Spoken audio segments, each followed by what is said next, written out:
how, in your opinion, do you think CMOs are kind of gauging sentiment today? Well, I guess there's different channels at play. So basically, you want to gauge sentiment across all the different channels that your customers interact with. You can look at it from a social media perspective, obviously, which is the most obvious one, where you think people are going to ask questions, post comments, even create their own content. It's called user-generated content. You have people talking about their experience in store, if you're into retail. And you also will be able on social to sort of perceive soft signals around when people are about to churn. So that's one. There's the website. Traditional metrics around websites is how you engage with customers with traffic, obviously, but also time spent on page. Any other kind of metrics around the average order value, if you're into e-commerce, conversion rates, and the others. Live chat is a new one, rather new one, which is interesting because then you have conversations where people are more, sort of directly interacting with you. So it's about response time, how good you are with your customers in that space. Email marketing is another channel, and then you have the traditional metrics around click-through rates, open rates, where people, how people, what reasons people unsubscribe for, and so forth. And then more recently, mobile is taking now a big chunk of the traffic. So people with an app want also to have stats and sentiment analysis around the users, how often they use the device, what kind of particular features in the app will they use, and so forth. And then, then you have the more traditional sentiment areas with NPS scores. You capture the Net Promoter Score in stores or online, and then ask questions about the experience and so forth. So it's really multiple.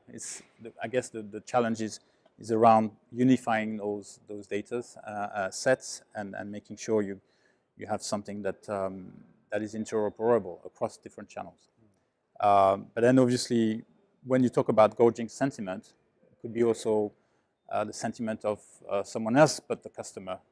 Customer is obviously at the center, but you want to gauge sentiment around your employees, potentially, how they feel about the brand, how they feel about the business, and then obviously, last but not least, but the investors or the owners of the business or the partners are usually also an interesting space to watch with regards to how your brand is doing. So I guess for the CMO, it's looking at all these kind of metrics in different spaces and making sure, obviously the first thing you want to make sure is the customer is well served across different metrics, is well addressed, is well spoken to, and then you measure the other KPIs that matter to you.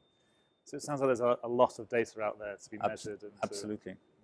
And so how do you kind of prioritize that data? Like, what are the kind of core pillars to that data that you look for? Well, I guess before you prioritize anything to do with data, is you want to make sure you prioritize your customers.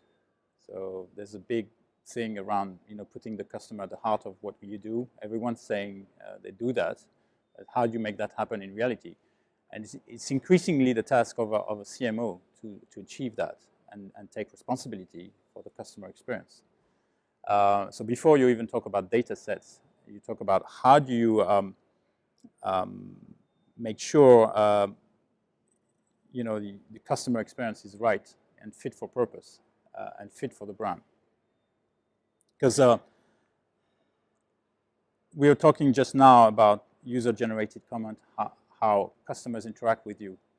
But I feel that increasingly what makes or breaks a brand is how you interact with customers, and particularly what customers say about your brand behind your back. And that's really something that marketeers need to address. Is what is our reputation? What are the conversations that are going on about us, and whether those conversations can go viral, whether you have enough advocates versus the detractors, and what conversations they have, what stories do they tell about you. So that's one thing. And then there's I've noticed that there's a few people saying that this year, 2017, is the year when almost 90% of marketers will expect customer experience to be their primary differentiator. That's what Gartner says, I think. And that's interesting because you could think, customer experience is a commodity. In the same way, data can be a commodity. But actually, how do you differentiate in that space is the other question. As a marketer, you're thinking, well, who are the trendsetters? Amazon for commerce, maybe Uber for services, and then quite a few industries are being now completely made not redundant, but I guess becoming commodities. And think about utilities, banking, probably insurance as well soon. So how do you innovate in that space is a question. And how do you make sure that your customers will have an experience that they can compare with any other experience they have? Because what they compare you with now is not necessarily your competitor, your traditional competitor. It's any given service or company that provides an experience, and they'll have that kind of bedrock.